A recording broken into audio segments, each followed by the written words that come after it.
Halo semuanya, selamat datang dalam presentasi ilmiah hari ini. Dan perkenalkan sebelumnya, saya Raditya Widi Murmanda, yang tentunya akan membawakan topik mengenai bahasa Indonesia dengan topik presentasi ilmiah saya sendiri adalah fenomena penggunaan bahasa pergaulan di Indonesia. Seperti yang kita ketahui bahwa di dalam pelaksanaan sehari-hari, bahasa Indonesia adalah bahasa yang sudah sangat awam untuk kita gunakan dan sangat sering bahkan di setiap hari kita pasti akan menggunakan bahasa Indonesia. Namun seperti apa dan bagaimana latar belakangnya, kemudian pembahasan apa saja yang melatar belakangi mengenai judul penelitian ilmiah dan presentasi ilmiah saya kali ini, yaitu fenomena penggunaan bahasa pergaulan di Indonesia, akan segera kita simak. Yang pertama, izinkan saya menyampaikan mengenai latar belakang dari pembahasan presentasi ilmiah saya di hari ini. Latar belakang yang saya gunakan adalah bagaimana membahas mengenai sebagai alat komunikasi, bahasa itu sendiri mempunyai fungsi sosial dan juga fungsi kultural.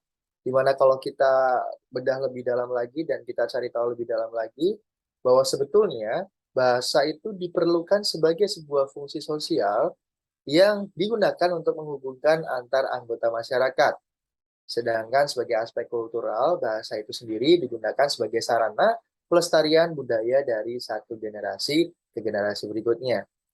Nah, seiring berjalannya waktu, bahasa yang mungkin di luar bahasa baku, sebut saja bahasa Prokem, itu mengawali bahasa-bahasa pergaulan. Yang tentunya bahasa Prokem ini sendiri berasal dari Jakarta di kala itu. Dan bahasa ini mulai menyebar, kemudian digunakan di banyak daerah lain di seluruh Indonesia.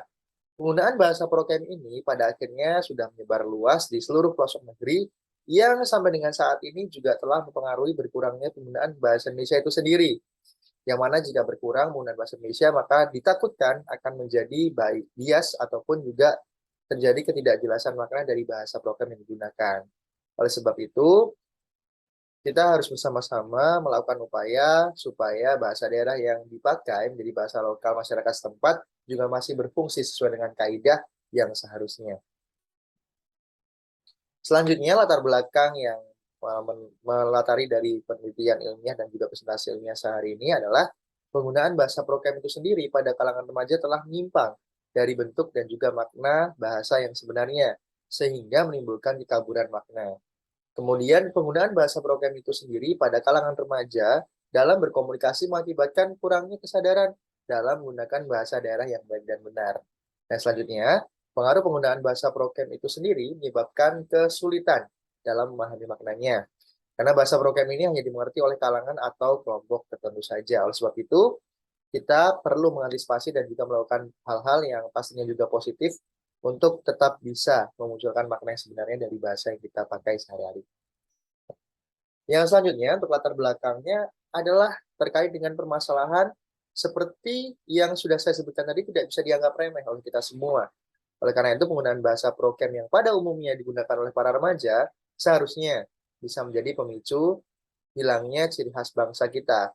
Namun, bagaimana caranya supaya kita bisa mengantisipasi pemicu tersebut dan pada akhirnya bahasa-bahasa yang digunakan tersebut yang sudah berkembang turun-temurun dan dari generasi ke generasi tetap berada pada kesungguhan makna dan juga makna yang sedia kalanya. Baik, masuk ke sesi pembahasan. Yang pertama, saya ingin menegaskan bahwa yang disampaikan di sini adalah bertujuan untuk agar kita dapat mendeskripsikan pengaruh interferensi bahasa program dan apa saja faktor yang dapat menyebabkan terjadinya interferensi bahasa-bahasa program itu sendiri terhadap penggunaan bahasa daerah, terutama di kalangan remaja. Ini adalah inti pembahasan yang saya ingin sampaikan pada hari ini. Ada 4 poin besar para audiens sekalian. Yang pertama, pengertian dan fungsi bahasa. Pengertian pertama dari bahasa itu sendiri adalah menyatakan sebagai sebuah alat komunikasi antara anggota masyarakat yang bisa berupa simbol ataupun bunyi yang dihasilkan oleh alat ucap manusia.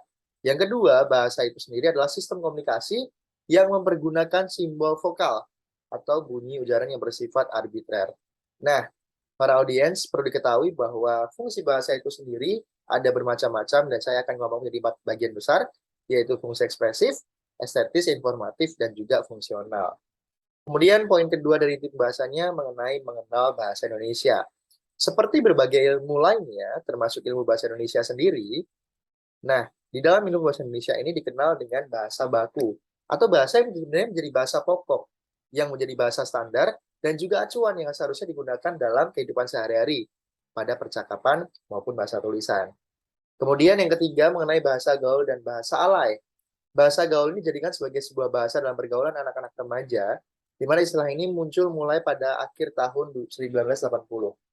Pada saat itu dikenal sebagai bahasanya para anak jalanan dan bahasa oleh anak-anak muda saat ini.